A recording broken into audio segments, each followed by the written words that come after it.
Olá, pessoal! Essa é a 18ª aula sobre eletrônica e nela nós continuaremos falando sobre os circuitos integrados. Pois é, esses componentes são extremamente importantes e por isso fazem parte de diversos circuitos de aparelhos eletrônicos. Aqui nós mostramos alguns tipos de circuitos integrados. E como você está observando, eles existem em diversos formatos. Temos aqui até um circuito integrado caseiro. Ele funcionará como um oscilador de áudio.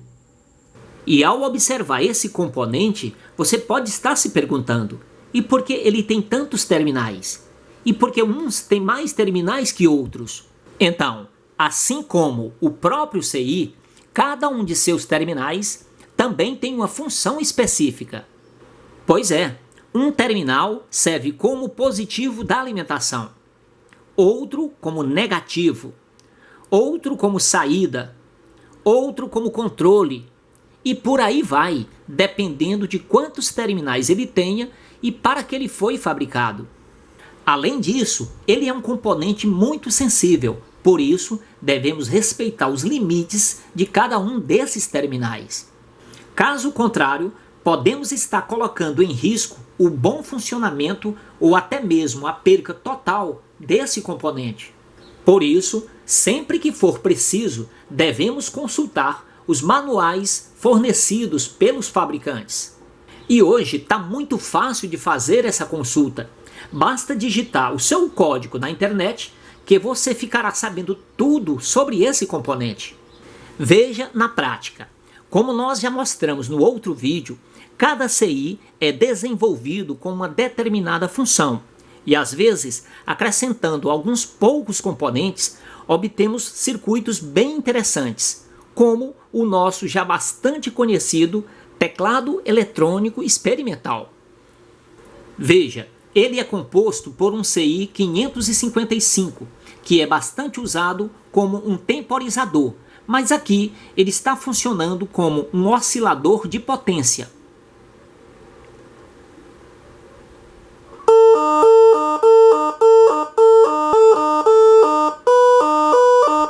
No outro vídeo, você viu também que os circuitos integrados têm a sua estrutura interna composta por muitos componentes. Pois é, no CI 741, e aqui estamos mostrando mais uma vez, ele possui 20 transistores, um capacitor e 11 resistores. Aqui está o diagrama esquemático da parte interna do CI 741. E com o CI 555 não é diferente. Isso mesmo, dentro dele existem 23 transistores, ou seja, todos esses componentes estão aqui dentro. É claro que em tamanho reduzido, organizados e interligados, tudo direitinho, cada um com a sua função pré-definida.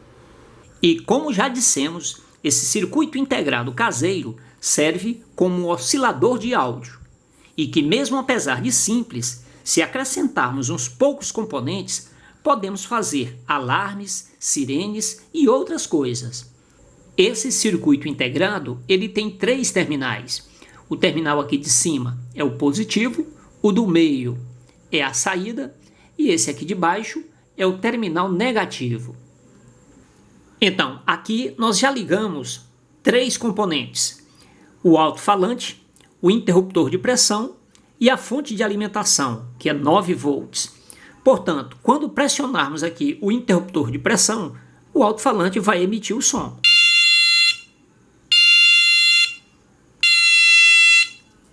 E aqui nós teremos mais uma vez a oportunidade de ver o comportamento do capacitor em um circuito. Nesses 2 terminais, nós vamos ligar aqui esse capacitor eletrolítico e, como sabemos, ele armazena energia.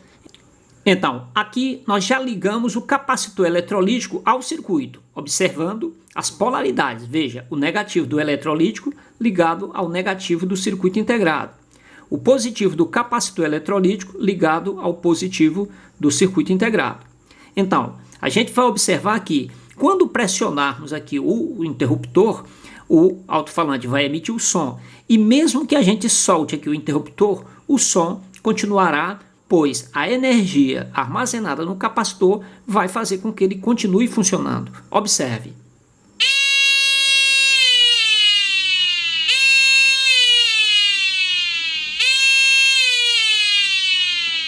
E assim, quanto maior for o valor desse capacitor, mais carga ele vai armazenar. E assim, mais tempo o alto-falante ficará emitindo o som.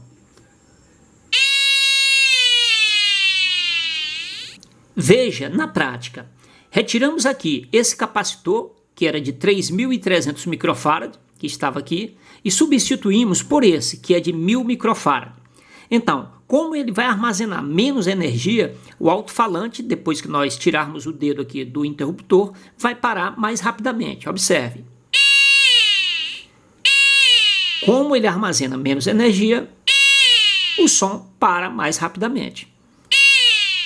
E se não tiver capacitor algum, o circuito só emitirá o som enquanto o interruptor estiver sendo pressionado.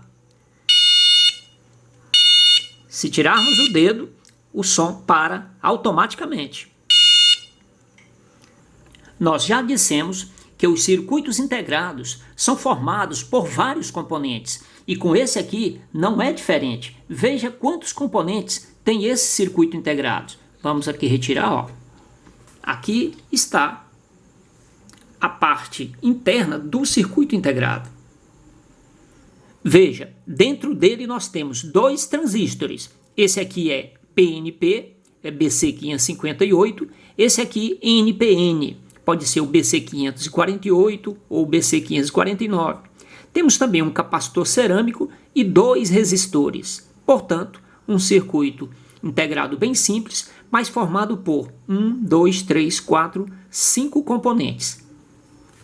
E aqui estão os valores dos componentes. Transistor BC548, aqui está. BC558 é esse aqui. Resistor de 470K é esse. Capacitor de 0,01 microfarad é esse aqui, o capacitor cerâmico. E o resistor 4K7 ohms é esse aqui. Aqui nós temos uma outra configuração do mesmo circuito. Substituímos apenas o transistor PNP, lá era BC558, aqui nós substituímos por um de maior potência, que é o BD140. E ainda, falando de circuitos integrados, temos aqui um bom exemplo.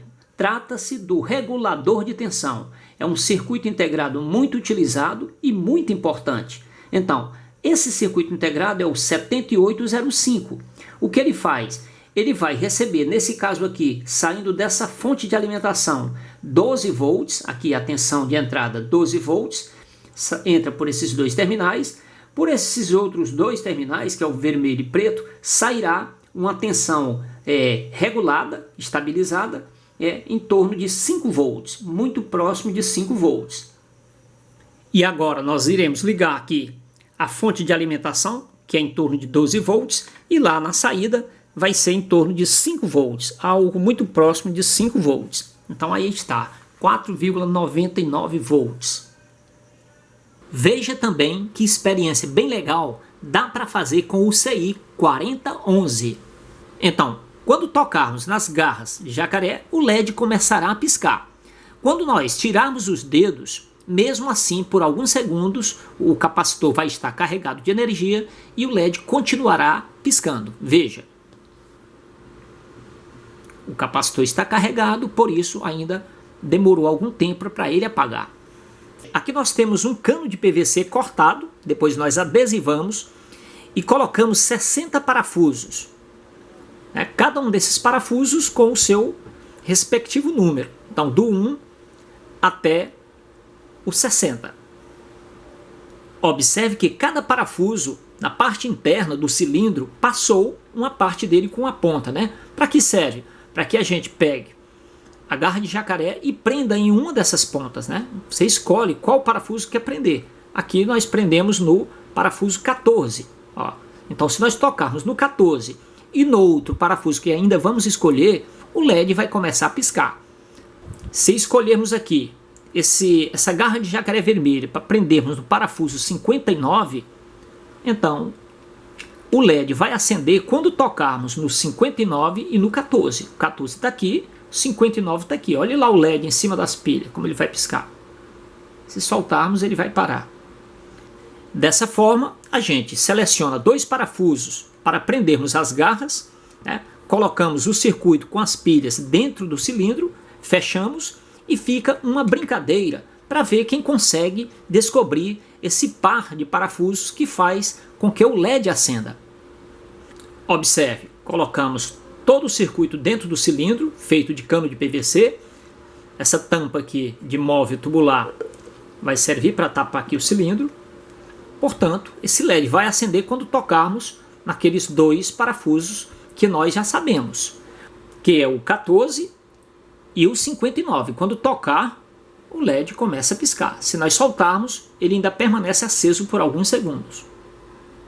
É claro que quando o segredo já tiver sido descoberto, a gente troca esses parafusos. Por enquanto é o 14 e o 59.